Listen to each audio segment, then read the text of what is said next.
जय हिंद दोस्तों, स्वागत है आपका अपने स्टडी 24 झारखंड यूट्यूब चैनल में। दोस्तों मैं इस वीडियो में आपसे झारखंड बोर्ड के क्लास 11 के छात्रों के आज होने वाले हिंदी कोर के बोर्ड एग्जाम के लिए कुल मिलाकर के 40 VBA ऑब्जेक्टिव प्रश्नों का उत्तर लेकर के आया हूं, जो आपसे छात्रों के लिए काफी महत्वपूर्ण है। और बच्चों इसमें से बहुत सारे प्रश्न आपके बोर्ड एग्जाम में पूछे जाएंगे, इसीलिए आप लोग इस वीडियो को बिना स्किप किए हुए शुरू से लेकर के अंत तक जरूर देखिएगा।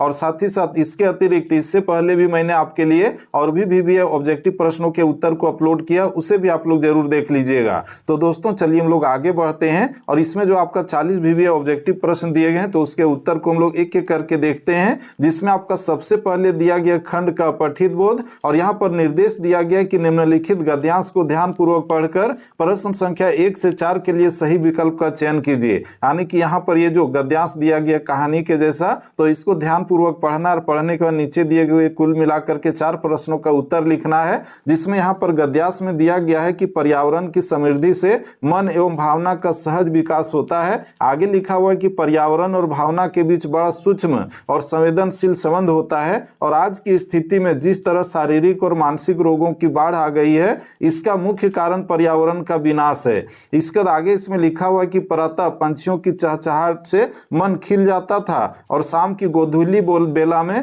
उड़ती धूल प्रदूषण नहीं फैलाती थी, बल्कि उसमें मिट्टी की भीमी खुशबू समाहित होती थी, जो मन, प्राण और तृप्ति को नहीं देती थी, बल्कि पंच तत्वों का संतुलन भी कायम रखती थी। इसका दोस्तों आगे इसमें लिखा हुआ है कि आज स्वार्थ केंद्रित मन सब कुछ हड़प लेना चाहता है, और बटोरने की इस बेतहाशा आकांक्षा ने हमें विषाद से भर दिया है। बाहरी साधनों के ढेर से हम भीतर से प्रेत के समान अतृप्त हो गए हैं तथा मनोरोगों से ग्रस्त होकर बुरी तरह आक्रांत हो चुके हैं, और इनसे उबरने का एकमात्र उपाय है कि हम पुनः पर्यावरण को समृद्ध बनाएं। तो इस तरह से हम लोगों ने यहाँ पर जो गद्यांश दिया गया था, तो इसको हम लोगों ने बहुत ही अच्छे ढंग से पढ़ लिया है। इसका दोस्तों चलिए हम लोग आगे बढ़ते हैं। इस पर आधारित जो प्रश्न पूछे गए थे, तो उसके उत्तर को अब हम लोग एक एक करके देखते हैं। जिसमें यहाँ पर आपका पहला प्रश्न पूछा गया कि पर्यावरण की समृद्धि से किसका सहज विकास होता है। तो दोस्तों इसका सही उत्तर क्या होगा? धन, वैभव का, मन एवं भावना का, बुद्धि का, या फिर स्वतंत्र चेतना का। तो दोस्तों इसका जो उत्तर है आप लोग यहाँ पर देखिए दिया हुआ है मन एवं भावना का, यहाँ पर गद्यांश में है, यानी कि इसका सही उत्तर हो गया आपका ऑप्शन नंबर ख, मन एवं भावना का। इसका बच्चों आपका जो अगला प्रश्न पूछा गया है वह कि शारीरिक और मानसिक रोगों का मुख्य कारण क्या है। तो इसका सही उत्तर क्या होगा? पर्यावरण का विनाश, यानी कि ऑप्शन नंबर ख सही होगा। इसका भी उत्तर आप लोग यहाँ पर देखिए, इसमें दिया गया यहाँ पर पर्यावरण का विनाश। इसका बच्चों हम लोग आगे बढ़ें तो आपका जो तीसरा प्रश्न पूछा गया है वह है कि मिट्टी की भीनी खुशबू किस समय आती थी। तो ये किस समय आती थी, तो इसका भी उत्तर आप लोग यहीं पर देखिए, जिसमें आपका दिया गया है कहाँ पर है, तो यहाँ पर देखिए दिया हुआ है, इधर देखें हम लोग, तो किधर है तो आप लोग यहाँ पर देखिए ये जो है कब होती थी, तो गोधूली बेला में, है कि नहीं। तो दोस्तों इसका जो सही उत्तर होगा आपका क्या होगा, यहाँ पर देखिए दिया हुआ है ऑप्शन नंबर घ में, यानी कि इसका सही उत्तर हो गया घ। इसके बाद आपका जो अगला प्रश्न है कि शारीरिक और मानसिक रोगों से बचने का एकमात्र उपाय है क्या, तो पर्यावरण समृद्धि। और इसका भी उत्तर आप लोग इसी में देखिए, यहाँ पर दिया गया है पर्यावरण की समृद्धि, यहाँ पर दिया हुआ है कि नहीं। तो इस तरह से हम लोगों ने जो आपका गद्यांश पर आधारित जो 4 प्रश्न थे, तो उसके उत्तर को हम लोगों ने बहुत ही अच्छे ढंग से देख लिया है। इसका दोस्तों आपका जो अगला प्रश्न है, और उसके लिए निर्देश है कि निम्नलिखित पद्यांश को ध्यान पूर्वक पढ़कर प्रश्न संख्या 5 से 8 के लिए सही विकल्प का चयन कीजिए। यानी कि ऊपर में हम लोग गद्यांश को पढ़ करके 4 प्रश्नों के उत्तर को लिखा। अब यहाँ पर ये कविता दी गई पद्यांश, इसको पढ़ना है ध्यान से, और इस पर आधारित जो 4 प्रश्नों का उत्तर लिखना है। जिसमें यहाँ पर कविता दिया गया पद्यांश कि माना आज मशीनी युग में समय बहुत महंगा है, लेकिन तुम थोड़ा अवकाश निकालो, तुमसे 2 बातें करनी है। उम्र बहुत बाकी है, लेकिन उम्र बहुत छोटी भी तो है।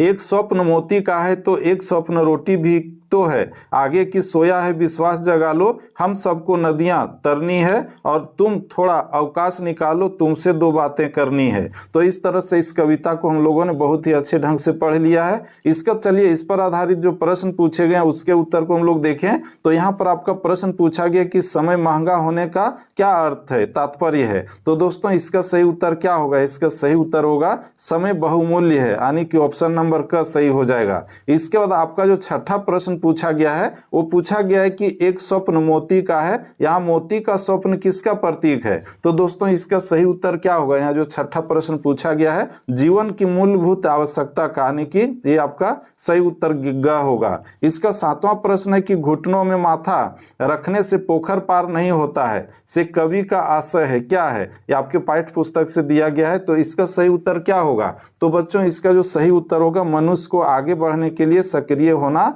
होगा। इसका हम लोग आगे बढ़ें तो आपका जो आठवां प्रश्न पूछा गया है वह है कि पोखर का पर्यायवाची है क्या? तो दोस्तों इसका जो सही उत्तर होगा क्या होगा? यहाँ पर जो दिया गया पोखर हम लोग नदी को कहते हैं, झरना को कहते हैं, सागर को कहते हैं या तालाब को कहते हैं। तो ये आपका सही उत्तर होगा ऑप्शन नंबर घ।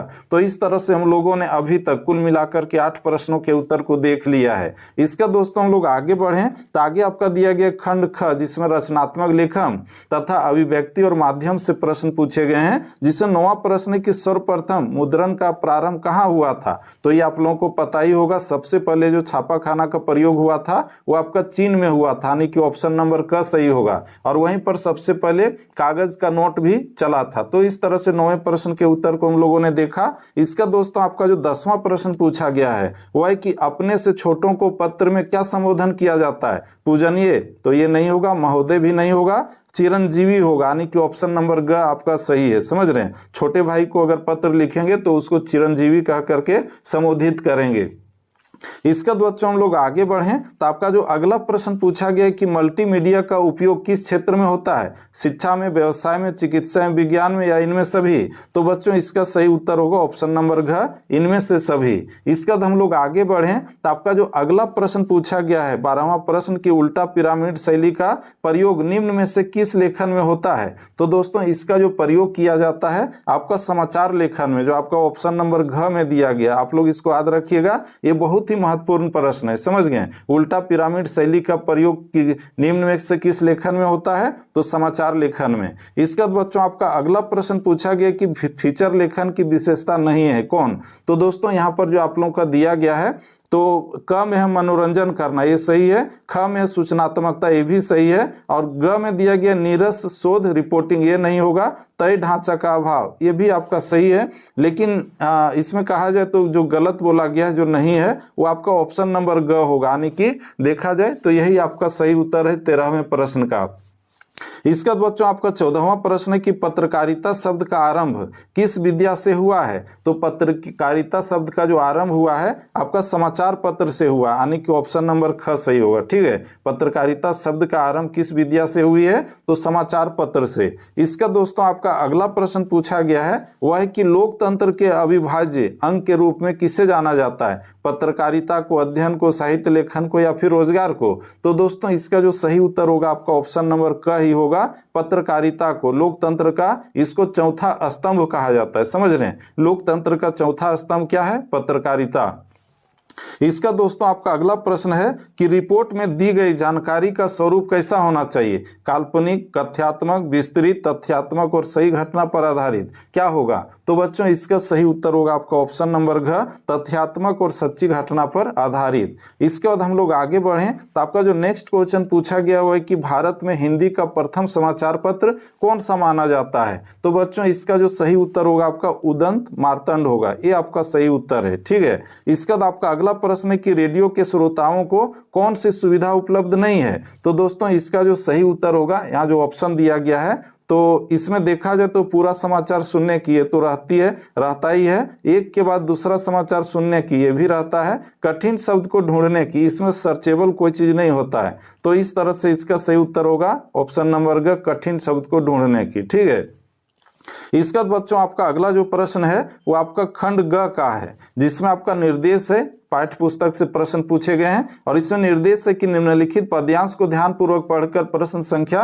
19 से 22 के लिए सही विकल्प का चयन कीजिए। यानी कि ये जो गद्यांश दिया गया या फिर पद्यांश है तो ये आपके पाठ्य पुस्तक से दिया गया, आपके किताब से दिया गया है और इसको ध्यानपूर्वक पढ़ने के बाद नीचे दिए गए प्रश्नों का उत्तर लिखना है। जिसमें बच्चों आपका यहाँ पर लिखा हुआ है कि हार्टिकल्चर डिपार्टमेंट का एक सेक्रेटरी साहित्य प्रेमी आदमी जान पड़ता था और उसने लिखा था, आश्चर्य है इस समय जब हम पेड़ लगाओ स्कीम ऊंचे स्तर पर चला रहे हैं, हमारे देश में ऐसे सरकारी अफसर मौजूद हैं जो पेड़ों को काटने का सुझाव देते हैं आगे की, और वह भी एक फलदार पेड़ को, और वह भी जामुन के पेड़ को, जिसके फल जनता बड़े चाव से खाती है। हमारा विभाग किसी भी हालत में इस फलदार वृक्ष को काटने की इजाजत नहीं दे सकता है। तो इस तरह से हम लोगों ने इस पद्यांश को देख लिया है। इसके बाद देखिए इस पर आधारित जो प्रश्न पूछे गए हैं इस गद्यांश का, यहाँ पर पद्यांश लिख दिया गया है, यहाँ पर गद्यांश होगा, समझ रहे हैं। तो इस पर जो आप प्रश्न पूछे गए उससे 19वां प्रश्न है कि इस गद्यांश के लेखक कौन है। तो आप लोगों का जो पाठ्य पुस्तक है जो आप लोगों ने पढ़ा है तो उसमें आप लोग देखिएगा इसके जो लेखक हैं जो आपका कृष्णानाथ हैं, सॉरी कृष्णचंद्र हैं, जो आपका यहाँ पर दिया गया ग में थोड़ा सा सीरियल इधर उधर है, ठीक है। इसका दोस्तों हम लोग आगे बढ़ें तो आपका जो 20वां प्रश्न पूछा गया हुआ है कि हार्टिकल्चर विभाग किसे कहते हैं। तो हार्टिकल्चर विभाग जो कहा जाता है वो बागवानी विभाग को कहा जाता है, जो आपका ऑप्शन नंबर ये क में दिया गया, समझ रहे हैं। इसका बच्चों आपका अगला प्रश्न है कि इस गद्यांश में किस व्यवस्था पर व्यंग्य है। तो इसमें जो है आपका सरकारी कार्यालय में जो बाबू लोग रहते हैं ना उस पर व्यंग्य है, यानी कि ऑप्शन नंबर ग सही है। सरकारी विभाग कैसे व्यंग्य किया गया है। इसके बाद हम लोग आगे बढ़ें तो आपका जो नेक्स्ट क्वेश्चन पूछा गया कि किस पेड़ को काटने का सुझाव सरकारी अफसर देते हैं। तो जामुन, जो आपका ऑप्शन नंबर ख में दिया गया है। इसके बाद हम लोग आगे बढ़ें तो आगे के प्रश्न के लिए आपका निर्देश दिया गया है कि निम्नलिखित पद्यांश को ध्यानपूर्वक पढ़कर सही विकल्प का चुनाव कीजिए। इस कविता को पढ़ करके नीचे दिए गए प्रश्नों का उत्तर लिखना है। और दोस्तों ये जो कविता है आपके पाठ्य पुस्तक से लेकर के यहाँ पर छापा गया है, जिसमें दिया गया कि मैं मजे में हूँ, सही है, घर नहीं हूँ, बस यही है, किंतु यह बस बड़ा बस है, इसी बस से सब विरस है। तो इस तरह से इस कविता को हम लोगों ने देखा कि इसमें क्या लिखा गया है। इसके बाद आपका प्रश्न पूछा गया कि प्रस्तुत पद्यांश में बस का प्रयोग विभिन्न अर्थों में हुआ है, इसमें किस अलंकार का प्रयोग हुआ है। तो जहां पर विभिन्न अर्थों में एक ही शब्द का प्रयोग बार बार किया जाता है तो उसमें कौन सा अलंकार होता है। तो दोस्तों वो जो होता है आपका अमक हो गया, यानी कि ऑप्शन नंबर ग सही है। इसके बाद आपका जो अगला प्रश्न पूछा गया है वह है कि प्रस्तुत काव्यांश के रचयिता कौन है। तो इस कविता के जो लेखक हैं आपका जो देख रहे हैं भवानी प्रसाद मिश्र, यानी कि ऑप्शन नंबर ख में जो है यही इसका सही उत्तर है। इसके बाद आपका अगला प्रश्न है कि प्रस्तुत काव्यांश किस पाठ से संकलित है। तो आपका जो पाठ्य पुस्तक है उसमें आप लोग देखिएगा कि आपका जो घर की याद है उसी पाठ से लिया गया, उस चैप्टर से, समझ रहे हैं, यानी कि क सही है। इसका दोस्तों आपका जो अगला प्रश्न पूछा गया है 26वां प्रश्न, वह है कि मजे में कौन है। तो दोस्तों यहाँ पर जो हम लोगों ने कविता में देखा है तो इसे मजे में जो है कवि है, ऑप्शन नंबर क सही है। इसके बाद हम लोग आगे बढ़ें तो आपका अगला प्रश्न है कि अंग्रेज अफसर अलोपी दिन के इलाके में क्यों आते। तो इसका सही उत्तर क्या होगा। तो दोस्तों ये 27वां प्रश्न है, शिकार खेलने के लिए, यानी कि ऑप्शन नंबर ग सही हो जाएगा, ठीक है। इसके बाद आपका अगला प्रश्न है कि शूटिंग की दृष्टि से कौन सा गांव अधिक उपयुक्त था। तो दोस्तों इसका जो सही उत्तर होगा वो था वोडाल गांव, जो आपका ऑप्शन नंबर ख सही है, ठीक है। शूटिंग की दृष्टि से यही गांव सबसे उपयुक्त था। इसके बाद हम लोग आगे बढ़ें तो आपका अगला प्रश्न है कि आपके और यहाँ के निवासियों के बीच कोई तीसरी शक्ति भी है। यहाँ तीसरी शक्ति से क्या आशय है, जो आपके पाठ्य पुस्तक से इस लाइन लिया गया है तो ये इसका क्या आशय है। तो दोस्तों इसका जो सही उत्तर होगा आपका ऑप्शन नंबर जो देख रहे हैं ख में ईश्वर होगा, समझ रहे हैं। इसके बाद आपका अगला प्रश्न है कि रजनी पिछली सदी के किस दशक का एक बहुचर्चित टीवी धारावाहिक रहा है। तो ये जो रजनी टीवी धारावाहिक का नाम है तो ये किस दशक का है। तो दोस्तों ये जो था आपका 9वें दशक का, यानी कि ऑप्शन नंबर ग वाला सही होगा, ठीक है। इसके बाद हम लोग आगे बढ़ें तो आपका 31वां प्रश्न पूछा गया है कि गणनाथ की कितने मील की सीधी चढ़ाई पर वंशीधर के बूते की बात नहीं थी। तो दोस्तों इसका जो सही उत्तर होगा आपका ऑप्शन नंबर ख होगा, 2 मील, समझ रहे हैं। इसके बाद हम लोग आगे बढ़ें तो अगला जो आपके पाठ्य पुस्तक से ही प्रश्न पूछा गया है कि जब यह पता चला कि दबा हुआ व्यक्ति कवि है तो सेक्रेटरिएट की सब कमेटी ने क्या फैसला लिया। तो इसका जो सही उत्तर होगा, जो फैसला लिया गया था, फाइल कल्चर डिपार्टमेंट में भेजी जाए, यानी कि ऑप्शन नंबर क सही है, ठीक है। इसका नेक्स्ट क्वेश्चन है कि स रुपये सोई में कौन सा अलंकार है। तो दोस्तों इसमें जो अलंकार है आपका ऑप्शन नंबर घ जो देख रहे हैं, यानी कि उत्प्रेक्षा अलंकार इसमें है। ठीक है, इसका दोस्तों हम लोग आगे बढ़े तो आपका जो 34वां प्रश्न पूछा गया है वह है कि मीरा भक्ति काल की किस धारा की कवित्री थी।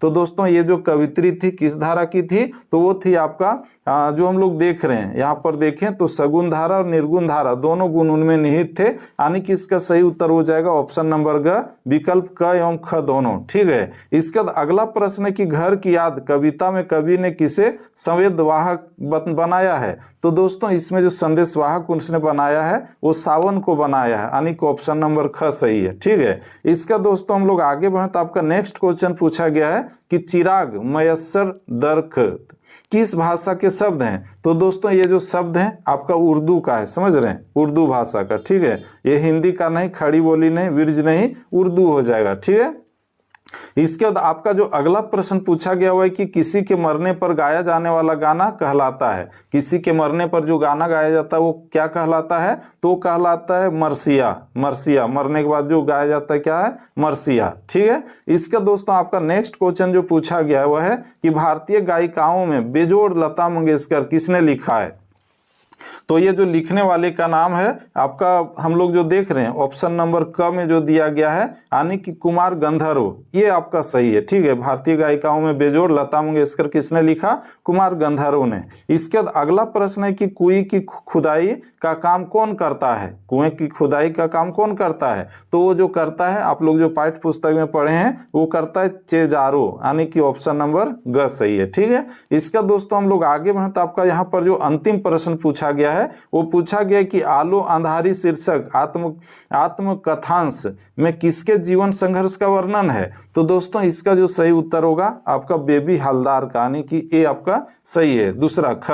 तो दोस्तों इस तरह से आज हम लोगों ने इस वीडियो में आपसे झारखंड बोर्ड के क्लास 11 के छात्रों के आज होने वाले हिंदी कोर के बोर्ड एग्जाम के लिए कुल मिलाकर के 40 VBA ऑब्जेक्टिव प्रश्नों के उत्तर को देख लिया है। और दोस्तों इसके साथ साथ और भी वीडियो को इस यूट्यूब चैनल पर अपलोड किया हूं, उसे भी आप लोग जरूर देखिएगा। साथ ही साथ आपका जो कल एग्जाम है उसके लिए भी VBA ऑब्जेक्टिव प्रश्नों के उत्तर को अपलोड करूंगा सभी सब्जेक्ट का, उसे भी आप लोग जरूर देखिएगा। इसमें से बहुत सारे प्रश्न आपके बोर्ड एग्जाम में देखने को मिलेगा। तो दोस्तों इसके लिए क्या जरूरी है, आप लोगों को जो है इस यूट्यूब चैनल को सब्सक्राइब करके इसके नोटिफिकेशन बेल को प्रेस करके रख लेना है, ताकि ठीक इसी तरह से मैं जब भी वीडियो डालूं तो उसका नोटिफिकेशन आप लोगों तक पहुंच जाए और आप लोग वीडियो को बहुत ही इजीली देख सकें। तो दोस्तों हम लोग फिर से मिलते हैं नेक्स्ट वीडियो में, तब तक के लिए जय हिंद, वंदे मातरम, थैंक यू।